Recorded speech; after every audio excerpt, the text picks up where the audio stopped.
কুন্দলতা তাকে পাঠায় রাধারে আনহ বাছা করিয়া সম্মতি শুনি বড় নাম করি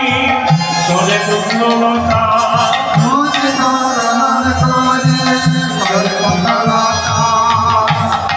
এখানে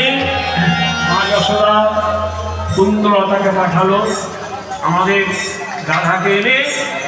সে রান্না করবে আর সেই ব্যঞ্জন সকাল সঙ্গে আমার গোপাল সেবা ভোজন করবে। এখানে রাধাবাদী একটি বর পেয়েছিলেন